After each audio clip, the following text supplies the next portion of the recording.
Richard Nixon was the 37th President of the United States, serving from 1969 to 1974. His 5 years in the White House saw a reduction of U.S. involvement in the Vietnam War, de-escalation of tensions with the Soviet Union and China, and the first manned moon landing. He also became the only president to resign from office as a result of the Watergate scandal. What's that? Tuna fish. We're going to have tuna fish salad. Tuna fish? What am I, a cat or something? Why can't I have a hot meal? I'll tell you why I can't have a hot meal. Because you're doing this. Actor Jackie Gleason was perhaps best known for his role as bus driver Ralph Cramden, whose famous catchphrase was, "To the moon, Alice." It was definitely a different time back then. The actor was also said to be greatly interested in the possibility of extraterrestrials as well as the paranormal. Now to the alien part.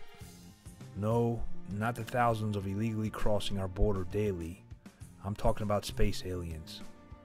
Extraterrestrial life has been hypothesized to exist in the solar system and throughout the universe. This hypothesis relies on the vast size and consistent physical laws of the observable universe. According to this argument made by scientists such as Carl Sagan and Stephen Hawking, it would be improbable for life not to exist somewhere other than Earth. So what does Nixon, Gleason, and aliens have to do with the story, you ask? Well, it's a story that sounds too crazy to be true, but could it also be too wild to have been made up? Let's try and find out what actually happened. Hello, I'm Mike Droberg, a Marine Corps veteran, filmmaker, history enthusiast, and investigator of the supernatural. And we will answer these questions on today's episode of Forgotten History.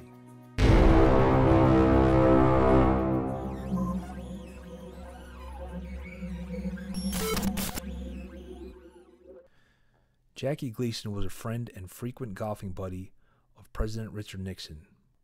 According to writer Larry Holcomb, it was Gleason's known interest in UFOs that allegedly led President Richard Nixon to share some information with Gleason, including some UFO data and possibly much more.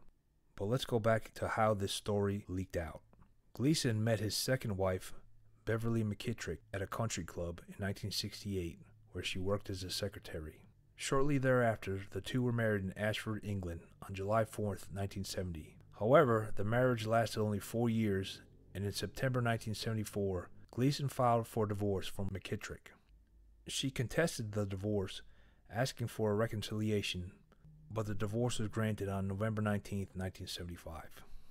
In 1983, McKittrick gave an interview to the National Inquirer, in which she claimed that on February 19, 1973, Nixon took Gleason to an Air Force base after the two had played golf together to show Gleason what he was told were the remains of extraterrestrials. McKittrick was not present for the event, but claimed that Gleason had recounted the details of the event to her. According to McKittrick, Gleason and Nixon had played a round of golf the day, after which the two spent some time chatting about Gleason's interest in UFOs. The two men had developed a friendship, and Gleason had been a staunch supporter of the Nixon campaign. McKittrick says that sometimes around midnight, Nixon suddenly showed up at Gleason's front door in Inverrary, Florida. She claims that he was alone, without his Secret Service detail. Then, as the story goes, Nixon and Gleason drove through the night to Homestead Air Force Base, 35 miles southwest of Miami. After entering the base, Nixon drove to a heavily guarded building at the far end of the compound where the two men were allowed into the facility. According to McKittrick, Gleason told her, "There were a number of labs we passed through first, before we entered a section where Nixon pointed out what he said was the wreckage from a flying saucer, enclosed in several large cases. Next, we went to an inner chamber, and there were 6 or 8 of what looked like glass-topped Coke freezers. Inside them were the mangled remains of what I took to be children." McKittrick then said, "I'll never forget the night in 1973 my famous husband came home, slumped white-faced in an armchair, and spilled out the incredible story to me. He was late. It was around 11:30 p.m. and I had been worried. As soon as I heard his key turn in the lock, I jumped to my feet and I asked, 'Where have you been?' His reply stunned me. 'I've been at Homestead Air Force Base, and I've seen the bodies of some dead aliens from outer space. It's top secret. Only a few people know. But the president arranged for me to be escorted in there to see them. Gleason went on to tell her, and there were the aliens lying on 4 separate tables. They were tiny, only about 2 feet tall, with small bald heads and disproportionately large ears. They must have been dead for some time because they'd been embalmed. According to McKittrick, Nixon told Gleason that these were actually the remains of deceased aliens. She said that this event shook Gleason to the core, and he had difficulty sleeping for weeks. Gleason told his wife about what he had seen and swore her to secrecy. The couple were already in the process of separating, and Beverly was also in the process of writing a book about her relationship with a mercurial and hard-drinking funny man. When the Inquirer story came out, Gleason kept silent about the allegation until 1986. At that time, he invited Larry Warren, a ufologist and the author and the eyewitness to the Rendlesham Forest UFO incident. The two men met at Gleason's New York home.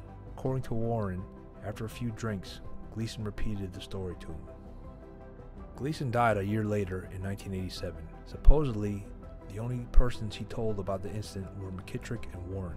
According to Nixon's daily diary, available on the Nixon Library website, Nixon was in Key Biscayne on February 19, 1973, and he did attend Gleason's annual golf tournament at the Inverary Golf and Country Club, spending 40 minutes there. However, according to Nixon administration staff member Frank Gannon, Nixon didn't seem to believe in aliens at all. When he pressed the former president on the subject, Nixon raised his eyebrows and rolled his eyes, so Gannon changed the subject. Could he have just been saving face? After all, he can't divulge that information to any mid-level staff member. And what did Gleason think about aliens? Here's a quote. "I've never seen a flying saucer anywhere personally, but have read published flying saucer literature. Most of this literature is ridiculous, but amongst the trash, there are some undeniable points that cannot be refuted even by the United States government." Gleason was quite indeed the UFO aficionado, amassing a collection of over 1,700 books on the paranormal and flying saucers. Gleason even built an impressive UFO-shaped home in Peekskill, New York that he called the Mothership. During the 1950s, Gleason was a recurring guest on a paranormal-themed overnight radio show hosted by John Nebel, and after his death, Jackie Gleason's large book collection was donated to the library of the University of Miami.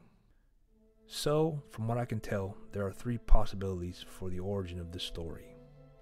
Number 1, Jackie Gleason made it up to explain to his soon-to-be ex-wife his whereabouts for that night. 2, Beverly McKittrick made it up as a publicity stunt for her tell-all book. Or 3, Richard Nixon really did take Jackie Gleason to see dead alien bodies at Homestead Air Force Base. Let us know in the comments which of these you believe to be true, or if you have another theory. Thanks for watching today's episode of Forgotten History. Please like, share, and subscribe. Send us your questions or comments, and we'll get back to you as soon as possible. Let us know if you have any show ideas.